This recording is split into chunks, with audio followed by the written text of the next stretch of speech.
আপোনালোক ধন্যবাদ ক'বলৈতো আপোনালোকে দেখিছে যে মই জাৰবুৰীৰ স্থায়ী বাসিন্দা হয়। আমাৰ জাৰবুৰী অঞ্চলৰ বিভিন্ন দল সংগঠন যিখিনি গোটেইখিনি আমাৰ জাৰবুৰীত যিখিনি দল সংগঠন আছে, আমাৰ অঞ্চলৰ যিখিনি দল সংগঠন আছে গোটেইখিনিৰ লগত মই জড়িত আৰু সকলো ৰাইজে সকলো দল সংগঠনে আজি মোৰ ৰেলীত সঁহাৰি জনাইছে। এইটোতো স্বাভাৱিকভাৱে থাকিবই। শাসকীয় দল আছে মোৰ এগেইনষ্টত, শাসকীয় দলৰ বিভিন্ন ধৰণৰ তেওঁলোকৰ টকা পইচা আছে, মোৰ টকা পইচা নাই। মোৰ ৰাইজৰ সহযোগ আছে মোৰ লগত। টকা পইচাৰ ভীতি প্ৰদৰ্শন কৰিছে, তেওঁলোকে টকা দি আছে, বহুতক কোনোবা কৈছে অৰুণোদয় কাটিম, কিবা কাটিম, এইবিলাক কৈ আছে। তথাপিও ৰাইজ মোৰ লগত আছে আৰু ৰাইজে বুজি পাইছে, শাসক পক্ষৰ মিছা কথাত তেওঁলোকে ভুল নাযায়।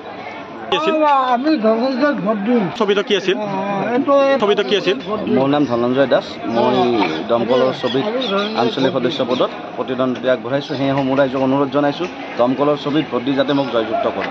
ধনঞ্জয় এজন নিকা ভাৱমূৰ্তিৰ ল'ৰা।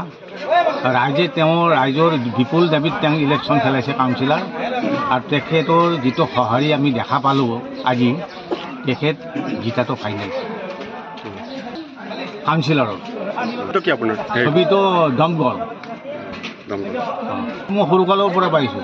একদম নিকা ভাৱমূৰ্তিৰ মানুহ, খুব ভদ্ৰ ল'ৰা।